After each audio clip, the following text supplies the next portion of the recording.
The next speaker, when I started researching, finding a good speaker for this, it seemed like I talked to 3 or 4 people, all of whom said, you have to have Dave Blouin come.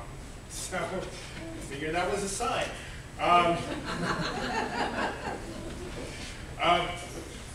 He obviously has been involved in this issue for some time. He's the mining committee chair for the John Muir chapter of the Sierra Club. And what I didn't realize is that Sierra Club chapters are at the state level. So that's what the John Muir refers to. And he's the chair of the four-legged group of the club, the regional body that includes Gainesville, so that's the local group, so to speak. And he's also co-founder of the Mining Impact Coalition of Wisconsin, based in Ashland, and working on educational issues about the taconite mine proposal. Let's give a big hand for Dave Blouin.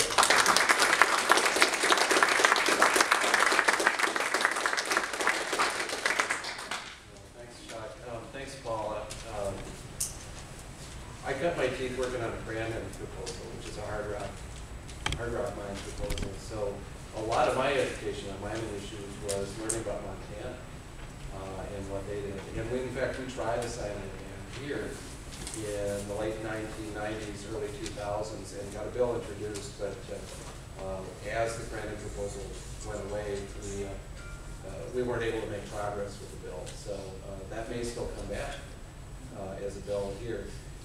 As Chuck mentioned, I'm the State Mining Committee Chair for the Sierra Club. I'm really happy to be here, and thanks for everybody coming out. It's great to see a big crowd.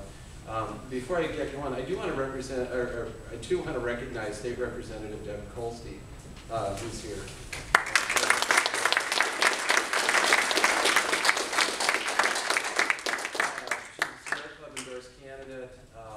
We're thrilled that she was elected and thankful that she's in the legislature, so I'm going to wait in case.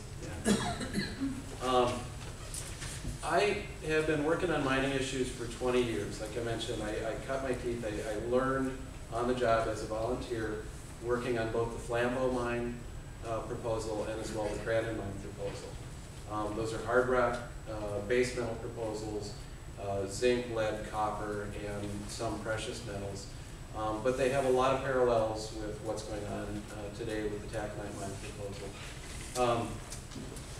The Sierra Club itself has a long history of working on these proposals, but really going back about 30 years or so with the advent, or with when the Exxon and Flambeau, Exxon Crandon deposit and the Flambeau deposits were first found in the late 1970s.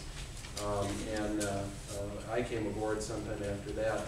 The club's history with mining is that we're not an organization that's anti-mining, but we are very concerned about the impacts that result, the inherent destructive nature of mining. And as Paula pointed out, these are projects that go on for a short period of years. The companies go bankrupt. Taxpayers and residents and our wildlife and our natural areas are left with the damages, which are permanent in many cases, and in most cases, unlike the companies themselves. So the other thing that I think puts both residents, taxpayers, and our natural resources at a disadvantage are the superior resources of the companies themselves. You know, the folks that fight these projects were grassroots, we're small organizations, we're always at a disadvantage, and I think that's where we as a culture, as progressives, as folks can make a real difference fighting these projects and taking them head on. So let me flip to the big issue of the day with mining, which is the taconite proposal up in the Bad River Watershed. Before I spend any real time talking about the legislation, the enabling legislation, the Bad River Watershed Destruction Act that's currently moving forward, let me talk about the proposal itself and about modern taconite mining, just to kind of set the stage. And I think to show that there's not a need whatsoever for enabling legislation like the Bad River Watershed Destruction Act. That's AB1, SB1.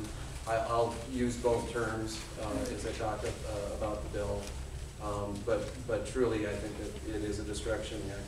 So I want to make three main points tonight. The mine proposal itself, even if it meets environmental laws, even if it meets current environmental laws, would be hugely disruptive and have permanent impacts in the Bad River watershed of Lake Superior. There's no question. Its size and scope and scale are on a scale that we've never seen before in Wisconsin. And in fact, as proposed, the Gogebic taconite open pit mine would constitute the largest taconite mine, open pit taconite mine on the planet. It would be larger than the Hull Rust mine in Minnesota, which is the current largest taconite, open pit taconite mine operating. Second, taconite mining, modern taconite mining, is not a safe and clean form of mining, as mining proponents have talked about and have used to support their legislation moving forward. And bottom line with the bill is that it guts environmental law for one specific mine, and the law, or the bill itself, was written by the mining company itself, by its lobbyists and attorneys in Madison for the company to basically perform mountaintop removal mining to create this particular proposal. One thing I want to talk about briefly is the history of iron ore mining in Wisconsin. Is actually pretty fascinating history, but it's important to note that the historic iron ore mining in Wisconsin was underground mining, most of it up on the Gogebic taconite range, in both the UP and in Wisconsin. They were underground mines. They were very labor intensive.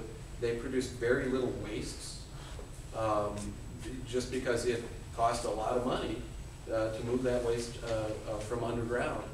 And the ores there were different than taconite ores. Taconite ore is a very low quality ore. It trends 20 to 30% iron ore, whereas the ore that was historically taken in Wisconsin mining up there was 50 to 60%, sometimes higher ore.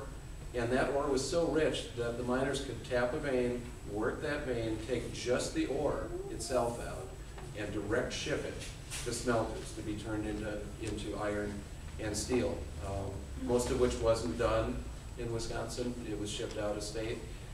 But it shows that they were able to take only what was needed, move it off site, produce very little wastes that would cause long-term problems if left behind. That's 180 degrees different from what is being proposed here, where all of the wastes would be left behind, and the open pit itself would be extraordinarily large. To give you a sense of the scale, if you get a chance to look up the Berkeley pit in Montana, this pit, as proposed, would be more than 4 times larger than the Berkeley pit.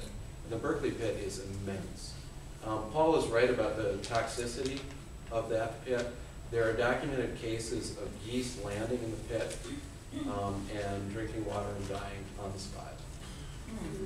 It was so bad. That's not to say, and we don't know exactly what the plan will be for the final plans for an open pit in the Pinocchis, but it is an example of the kind of toxics that are produced by modern mining.